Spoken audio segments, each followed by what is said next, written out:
Kingdom Come: Deliverance 2.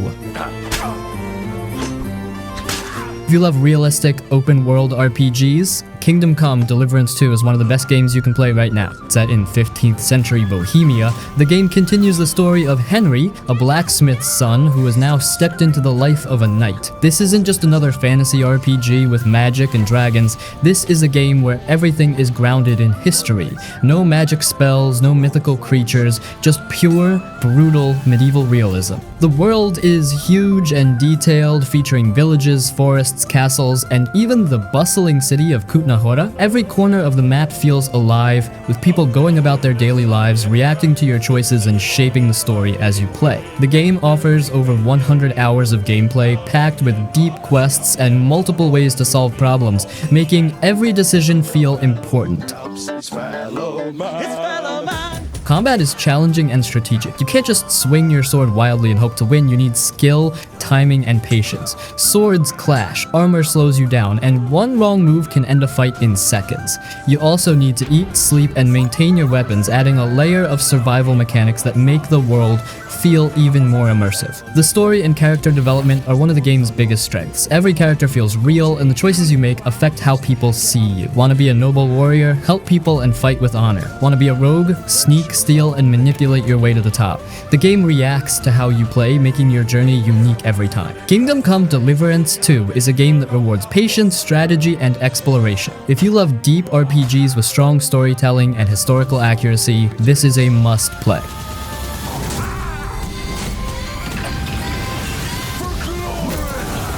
The Saboteur.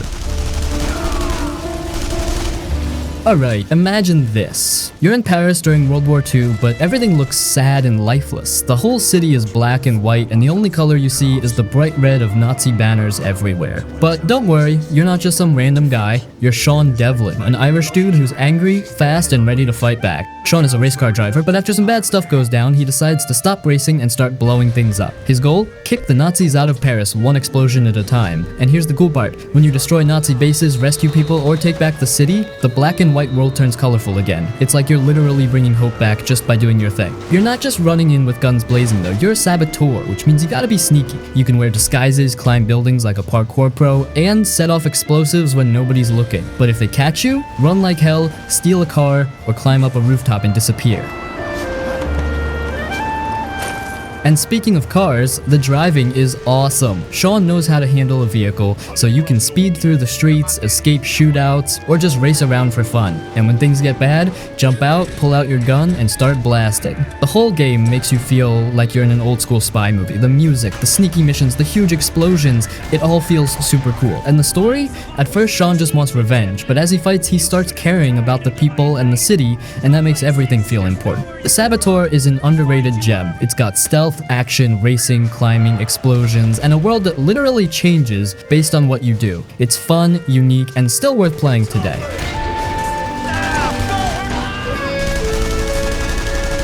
The Pathless. Picture this, you're in a massive open world, full of mystical forests, giant ruins, and mountains that seem to go on forever. But there's no map, no markers, no long list of boring objectives. It's just you, your bow, and your eagle, and you gotta trust your instincts to find your way. You play as the Hunter, a skilled archer sent to a land that's been cursed by a dark force. The world is dying, and giant, raging spirits are spreading the curse everywhere. Your job? Break the curse and restore the light. But this isn't just about fighting, it's about moving, exploring, and feeling free. The coolest part? You never stop moving. There's no slow walking, no clunky climbing. You shoot special talismans in the air to gain speed, and every shot makes you glide across the world faster. You're running, jumping, flipping, and before you know it, you're flying through the landscape with your eagle by your side. It's smooth, fast, and feels amazing. And that eagle? It's your best friend. It helps you soar through the air, solve puzzles, and reach places you couldn't on your own. You have to take care of it, clean off the corruption when it gets hurt, and trust it completely. This game isn't just about action, it's about connection. The world is full of mysteries. Ancient ruins hide puzzles, hidden paths lead to secrets, and giant cursed beasts roam the land. When you're ready, you take them on. Huge boss battles where you chase them, dodge their attacks, and use your archery skills to bring them down. But there's no aiming down sights. It's all about timing and instinct, which makes makes every shot feel incredibly satisfying. But Pathless isn't about waypoints, leveling up, or grinding for gear. It's about feeling the wind in your face, trusting your eagle, and following the path even when there's no road to guide you. If you love games that let you explore without limits, this one is something special.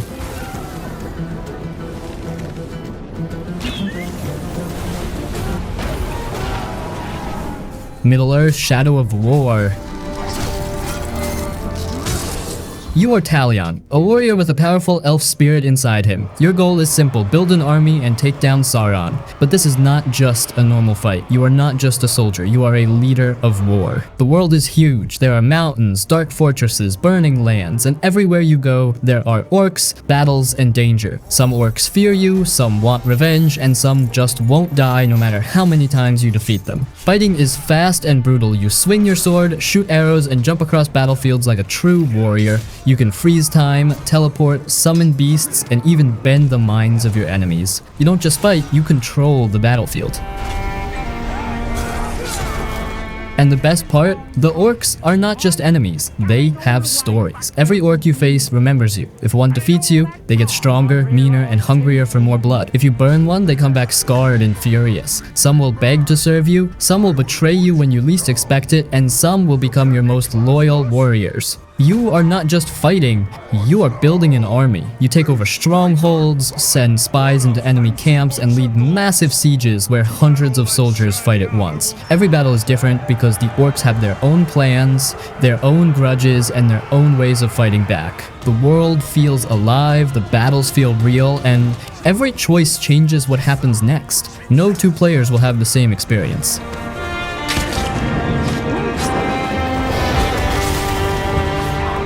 The Outward. This is not like other RPGs. There is no chosen hero, no magic destiny, no easy fights. You are just a normal person trying to survive in a dangerous world. You start with nothing, no gold, no special weapons, not even a safe place to stay. You need to earn everything: food, money, better gear. It all comes from hard work and smart choices. The world is huge and full of dangers. There are monsters, bandits, wild animals, and even the weather can kill you. If you travel without warm clothes, the cold freezes you. If you don't bring water, the desert dries you out. Every journey is a risk, but if you prepare well, you can survive and explore further. Fighting is not easy. Every hit matters, and if you get careless, you will lose. You can't just swing the sword wildly. You need to time your attacks, block, dodge, and use smart tactics. Magic is powerful, but it also has a price. You don't just cast spells, you set up rituals and prepare in advance. And here's the thing, you can't just reload a save when you die. If you lose a battle, the game doesn't end. Maybe bandits capture you, maybe a stranger rescues you, or maybe you wake up in the middle of nowhere, barely alive. Every loss is part of the journey, and every mistake teaches you something new. You don't travel alone, you can team up with a friend in co-op, either online or split screen. Having someone by your side makes survival easier, but it also means sharing resources and planning together. There is no single way to play. You can join different factions, become a trader, a warrior, a mage, or just a traveler exploring the unknown. Every choice shapes your story. Outward is not a game that holds your hand. It is tough, slow, and rewarding. Every victory feels earned, and every failure teaches you a lesson. If you love RPGs that push you to think, plan, and survive, this is the game for you.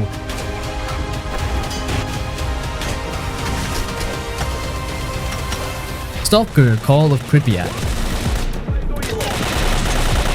Call of Pripyat is harsh, cold, and unforgiving. It drops you into the zone, a place where everything wants you dead. Radiation, mutants, bandits, even the land itself. You play as Major Degtyarev, a government agent sent to investigate missing military helicopters deep inside the zone. But this isn't a simple mission. The moment you step into Pripyat, you realize you're just another survivor. Nobody cares who you are. You have to fight, trade, and struggle like everyone else. The world is dark, ruined, and full of danger. Abandoned buildings hide horrible creatures, underground labs hold twisted secrets, and radiation zones burn through your suit if you're not careful. Every trip outside is a risk. Supplies are scarce, bullets matter, and one bad decision can end your life fast. Combat is intense and realistic. Guns jam, break, and need repairs. Enemies are smart, deadly, and will flank you if you're not careful. There's no aim assist, no health regeneration, just you, your gun, and whatever gear you manage to find. And then there are the anomalies, strange, floating distortions that twist gravity, burn flesh, or throw objects across the air. These are deadly but also valuable because inside them you can find artifacts, rare objects that sell for good money or give you special abilities. But Call of Pripyat isn't just about survival. The people in the zone have stories, and your choices affect what happens to them. Some are desperate traders, others are mercenaries, and some just want to escape the zone before it kills them. Who you help, who you betray, and how you handle situations changes the world around you. The game doesn't hold your hand. No quest markers, no easy answers, no second chances. Just pure survival, deep atmosphere, and a story that pulls you in and never lets go. If you want a game that makes you think before you shoot, plan before you move, and feel the weight of every bullet, Stalker Call of Pripyat is one of the best open-world survival shooters ever made.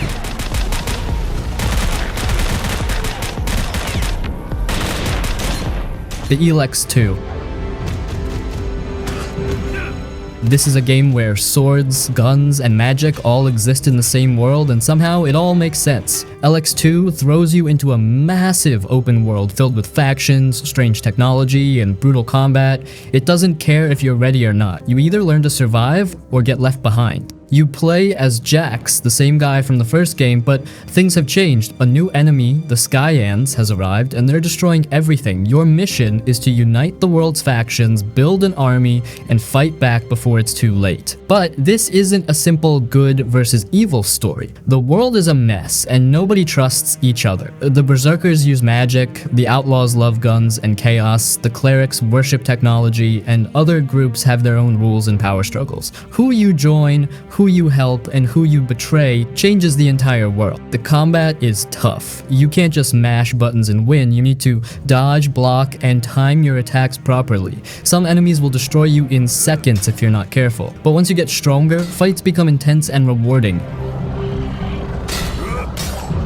And movement, you have a jetpack. You can fly over enemies, escape danger, and explore places normal RPGs would never let you reach. It makes the world feel huge and full of secrets. The choices you make matter. NPCs remember what you do, react to your past, and if they hate you enough, they might attack you on sight. Missions can go in multiple directions, and there's no holding your hand. The world is dark, broken, and full of things to discover. You'll find ruined cities, dangerous wastelands, hidden labs, and ancient machines that should have stayed buried. Every place has a story to tell, and if you take the time to explore, you'll always find something interesting.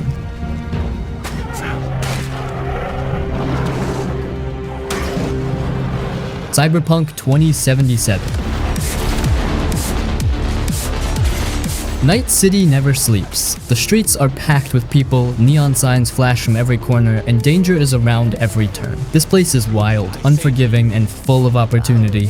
If you're willing to risk everything for it, you step into the boots of V, a mercenary trying to climb to the top. But things go bad fast. A high-tech chip ends up in your head, and inside it, Johnny Silverhand, a long-dead rock star with a grudge against the system. Now he's in your mind, and you have one mission: survive before he takes over completely. Every alley, every club, every corporate tower in Night City feels alive. The world doesn't wait for you. People are working, fighting, and living their own lives. Some want your help, others want you gone, and a few might change your life forever. Fights are fast and brutal. You can gun down enemies, hack their cyberware, or get up close with blades. Mods let you slow down time, punch through walls, or even disable weapons from a distance. The game lets you build your own playstyle: silent assassin, all-out shooter, or high-tech hacker. Cars and bikes let you tear through the city at high speed. One second you're cruising past neon-lit skyscrapers, the next you're racing through dusty wastelands, dodging bullets and explosions. But the real magic? The choices you make shape everything. Who you trust, who you betray, and how you handle situations changes your story. No two playthroughs are the same, and the world reacts to everything you do. Cyberpunk 2077 had a rough start, but now, with big updates and the Phantom Liberty expansion, it has become one of the best open-world RPGs out there. A game full of action, heart, and unforgettable moments.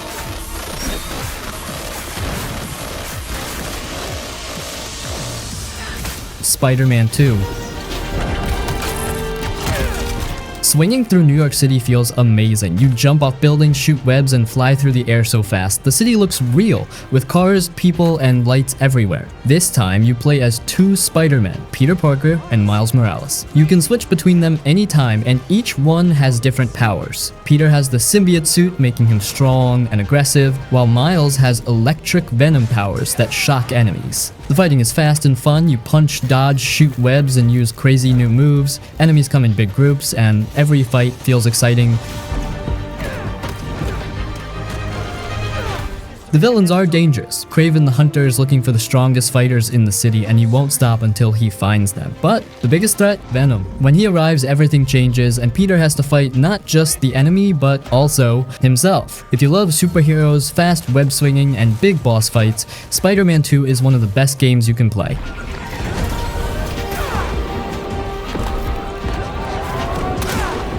I Divine Cybermancy.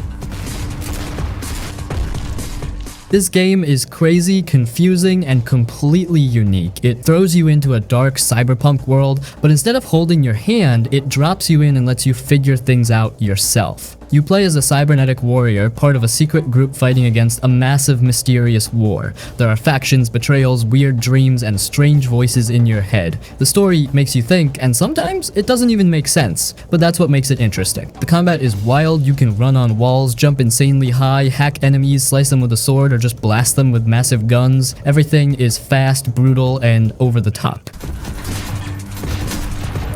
Hacking is like its own battle. You don't just press a button, you enter a whole system where you fight back against security programs. If you fail, the system can hack you instead. The RPG elements are deep. You upgrade your body with cybernetic implants, unlock new psychic powers, and change how you play. Want to be a stealthy assassin? You can. Want to be a giant tank with machine guns? That works too. The world is dark and strange. Huge futuristic temples, neon-lit streets, abandoned labs. You never know what's coming next. There are secrets everywhere. And the more you play, the more you uncover.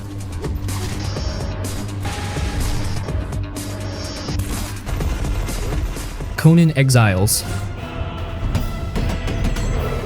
Conan Exiles is a game about survival. You start with nothing, left to die in a harsh, brutal world. No weapons, no shelter, just you, the burning sun, dangerous beasts, and other survivors who might want you dead. Everything you do is about staying alive. You need to find food and water, build a shelter, and craft weapons to protect yourself. The world is massive, full of deserts, jungles, mountains, and ancient ruins, but it's also full of dangers. Giant monsters, deadly sandstorms, and rival players who can raid your home. Combat is tough and brutal. You can use swords, axes, bows, and even magic. Battles are not just about hitting fast. You need to block, dodge, and strike at the right time. Some enemies are huge beasts, some are skilled warriors, and some are other players who want to take everything you have. Building is a big part of the game. You don't just make a small camp, you can build huge castles, strongholds, and entire cities.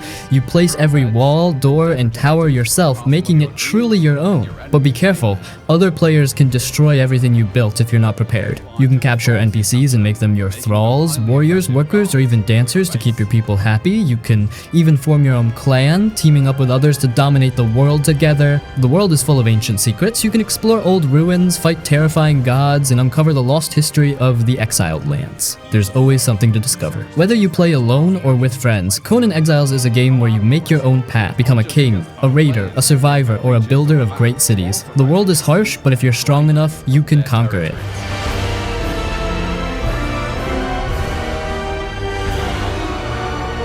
Shadows of Doubt.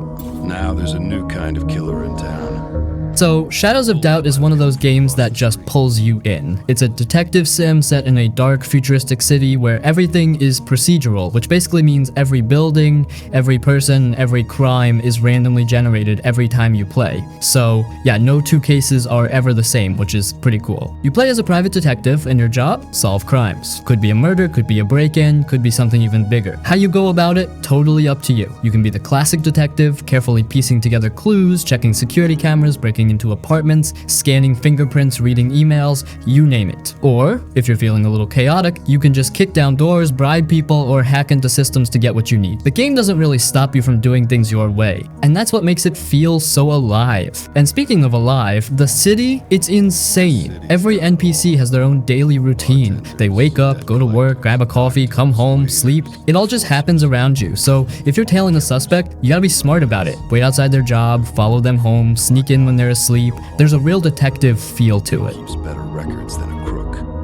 And killers. Actual detective work? Super detailed. You've got a big evidence board where you pin up clues, connect people, track locations. It's like being in one of those detective movies where the guy is staring at a wall covered in red strings. And it's not just for show. You really do need to connect the dots to solve cases. If you're lazy and just randomly accuse someone, yeah, that's gonna backfire badly. But okay, it's not perfect. Since everything is procedurally generated, sometimes things can feel a bit off, like weird NPC behaviors or cases that don't fully make sense. And the game kind of just throws you in with no hand-holding, so if you're expecting a step-by-step guide on how to be a detective, well, good luck. But honestly, that's part of what makes it so engaging. Overall, Shadows of Doubt is one of those games where if you love solving mysteries, sneaking around, and piecing things together like a real detective, you're gonna have a blast. It's deep, immersive, and every case feels like your own little story. If you're into detective stuff, this is 100% worth checking out.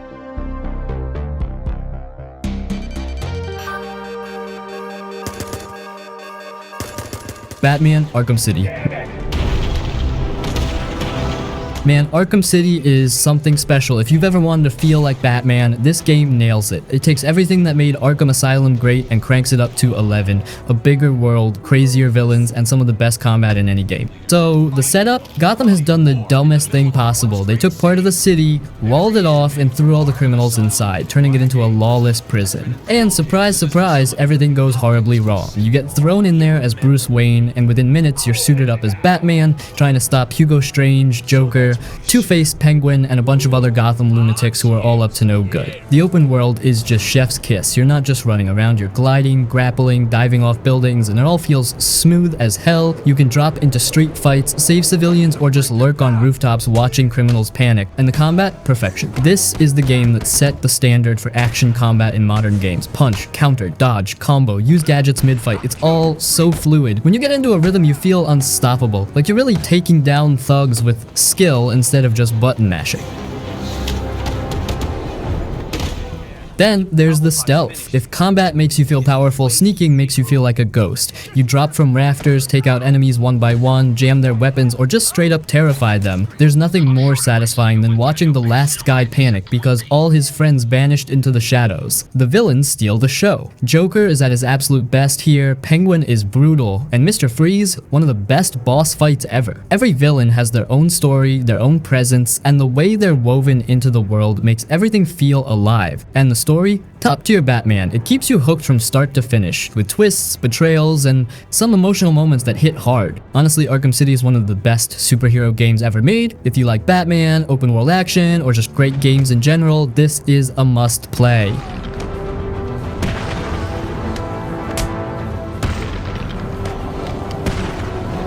Assassin's Creed Black Flag. Now this is how you do a pirate game. Black Flag isn't just about sneaking around and stabbing people. It's about freedom, adventure, and sailing across the open sea like a true pirate. You play as Edward Kenway, a pirate who accidentally gets caught up in the whole Assassin Templar mess, but here's the thing, he doesn't care about their war. He just wants gold, glory, and a life of freedom, and honestly, that makes him one of the most fun and interesting protagonists in the series. The best part of the game? The open sea. You're not stuck in one city, you have a massive world to explore, filled with islands, hidden coves, naval forts, and enemy ships to raid. You hop on your ship, the Jackdaw, and just sail wherever you want. And the naval combat? Incredible! You fire cannons, ram enemy ships, board them with your crew, and steal their loot. Every battle feels epic, especially when a storm rolls in and the waves start rocking your ship like crazy.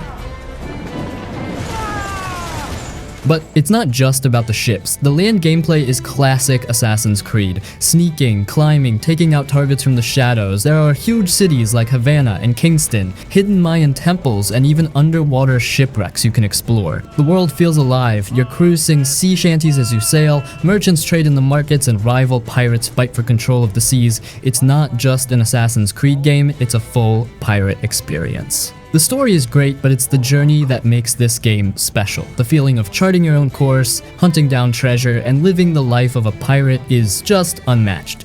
If you love pirates, open world exploration, or just great action games, Black Flag is one of the best Assassin's Creed games ever made.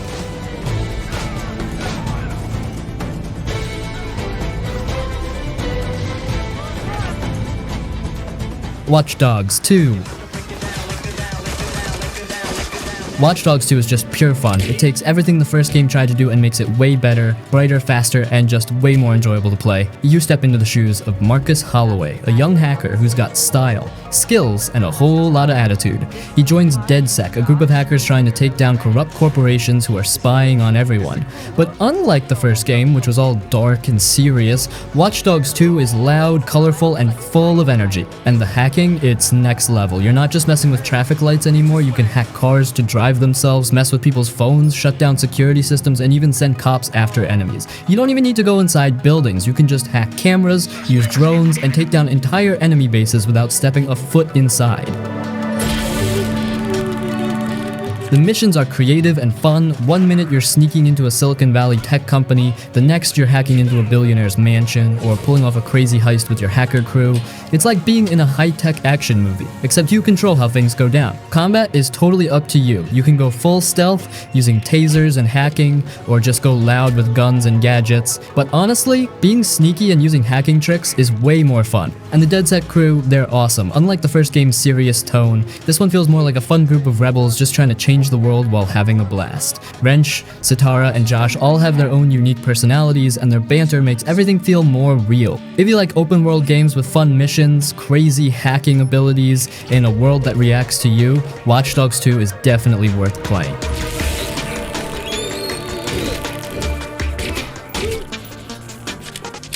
Submerged Hidden Depth.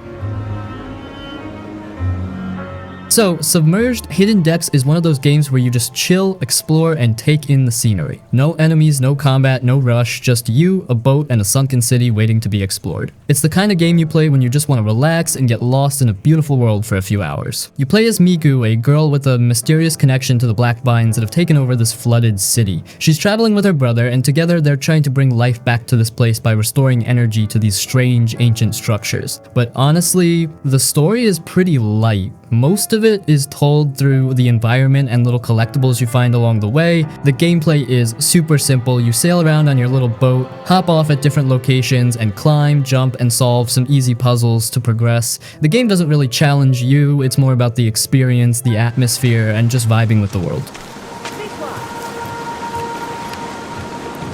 And let's talk about that world because it's gorgeous. The flooded ruins, the overgrown buildings, the way the sun sets over the water, it all looks stunning. There's even a day and night cycle, which makes everything feel even more alive. And the music? Soft, peaceful, and totally fits the mood. Now, if you're looking for action or deep gameplay, this isn't the game for you. There's no real danger, no combat, and the puzzles are super easy. It's more of a relaxation game, something to unwind with after a long day. But if you love slow-paced exploration, beautiful scenery, and just getting lost in a quiet, peaceful world, Submerged Hidden Depths is a great little adventure. It's short, simple, and just a nice, calming experience.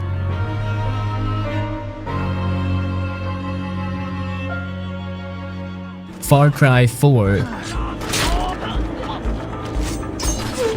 Alright, so Far Cry 4 is one of those games that absolutely nails the open world experience. The world is huge, beautiful, and packed with things to do, but at the same time, the story kind of falls short. Let's break it down. So, the game throws you into Kira, a fictional Himalayan country torn apart by a civil war. You play as Ajay Ghale, a guy who just wanted to spread his mom's ashes, but somehow gets caught in a brutal conflict between a rebel group, the Golden Path, and the game's villain, Pegamine. Now, let's talk about that world. Kyrat shot is stunning. Snowy mountains, dense jungles, villages, rivers. It all looks amazing, and every part of the map feels alive. Animals roam around, enemies patrol the roads, random events happen all the time. You never really know what's gonna happen when you're out exploring, which keeps things exciting. And the gameplay? Super fun. You can go in guns blazing, or you can sneak in with a bow, set traps, and take out enemies one by one. The game gives you tons of options. Use explosives, ride elephants into battle, or even fly around in a tiny helicopter. It's classic Far Cry chaos, and it never gets old. But then, there's the story, and yeah, it's not great. Pegamin is an awesome villain and he steals the show every time he's on screen, but the problem? He barely shows up. Most of the story missions are just standard Far Cry stuff. Go here, blow this up, take over that base. The rebels you're helping? Honestly, kinda forgettable. You make choices between two leaders in the Golden Path, but neither of them really feel like good options, so the choices don't feel as important as they should. Also, the game plays it too safe. It's basically Far Cry 3 with a new setting. If you've played that, this game feels very familiar. The open world is better, but the overall structure, pretty much the same. That being said, if you love exploring, causing chaos, and taking down enemy outposts in fun, creative ways, Far Cry 4 delivers. The world and gameplay carry the whole experience, even if the story doesn't really hit as hard as it could. If you're here for the story, it might leave you wanting more. But if you just want to mess around in a giant open world, fight bad guys, and blow stuff up in the most ridiculous ways possible, Far Cry 4 is a blast.